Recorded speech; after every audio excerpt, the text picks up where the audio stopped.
дар шӯъбаи вазорати корҳои дохилии шаҳри Турсунзода ҷамъомади тантанавӣ бахшида ба ҷашни 26-умин солгарди истиқлолияти давлатии ҷумҳурии Тоҷикистон баргузор гардид. Зимни чорабини ходимони дин, шоир Абдуқаҳҳори Қосим ва сардори шӯъбаи вазорати корҳои дохилӣ дар шаҳри Турсунзода генерал-майёри милитсия Искандарзода Муҳаммадшоҳ Амиршоҳ иштирок ва суханронӣ намуданд. Моҳтарам асосгузор ваҳдати миллӣ пешвои миллат моҳтарам ҷаноб Гӯри як сухани гуфтагӣ аст то ин ки тамоми мардуми Тоҷикистон ба мафҳуми аслии истиқлолияти давлатӣ нарасанд, то ин ки ҳар як шаҳрванди ҷумҳурии Тоҷикистон, ҳар як фард агар манфиати давлатӣ ва миллиро аз манфиати шахсии худ боло нагузорад, то охирон фарди ҷумҳурии Тоҷикистон мо худро миллати комил ва давлати комили пурра ҳисоб карда наметавонем. Ба ҳамин хотир имрӯз рӯзе расидааст ки ҳар як шаҳрванд, ҳар як фарди тоҷикистонӣ бояд ки имрӯз манфиатҳои миллӣ ва давлатиро ба хотири ояндаи миллату давлат аз манфиати шахсии худ ҳатман ва ҳатман бояд ки боло гузорад. аввал манфиати давлату миллат, баъд манфиати шахсии худ. дар ҳамон сурат мо метавонем он нияту орзуҳое ки ҳазорсолаҳо мардуми тоҷик дар дил мепарвариданд, мехостанд чӣ қадр ки моҳтарам домла гуфтанд ки чӣ қадр бобошон орзу доштанд ва он орзуҳое ки ҳазорсолаҳо миллати тоҷик ва мардуми тоҷикистон доштанд, мо ба ҳамон орзуҳо расидем. дар рафти чорабинӣ гуфта шуд ки истиқлолият ва ваҳдат мафҳумҳои муродиф мебошанд. Танҳо дар сурати пойдории ваҳдати комил истиқлолияти ватан таҳким меёбад ва побарҷо мемонад ва дар навбати худ ҳифзу таҳкими истиқлолият ҳамчун замина барои такомули ваҳдати миллӣ ва дӯстиву бародарии тамоми сокинони ватани азизамон хизмат менамояд.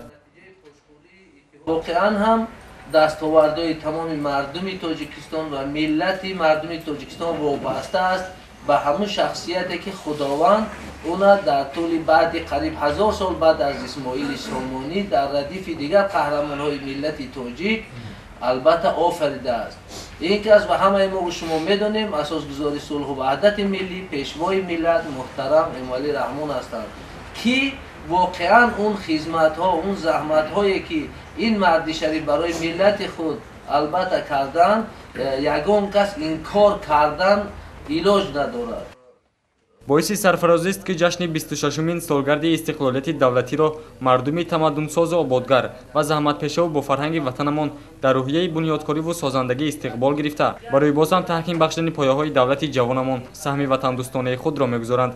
дар даврони истиқлолият узви комилҳуқуқи ҷомеаи ҷаҳонӣ ва созмонҳои бонуфузи байналмилалӣ гардидани Тоҷикистон ба роҳ мондани ҳамкориҳои самарабахши иқтисодӣ ва робитаҳои дипломатӣ бо бисёр кишварҳои ҷаҳон далели эътироф гардидани кишвари мо аз ҷониби ҷомеаи ҷаҳонӣ мебошад.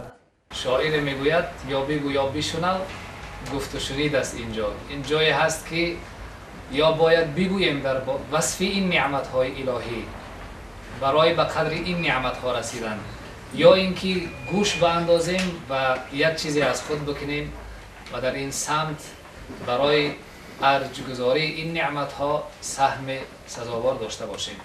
дар фароварди ҷамъомади мазкур чанде аз кормандони шӯъбаи вазорати корҳои дохилии шаҳри Турсунзода барои хизматҳои шоиста дар ҳифзи ҳуқуқу озодиҳои инсон ва шаҳрванд бо тӯҳфаҳои хотиравӣ қадрдонӣ шуданд.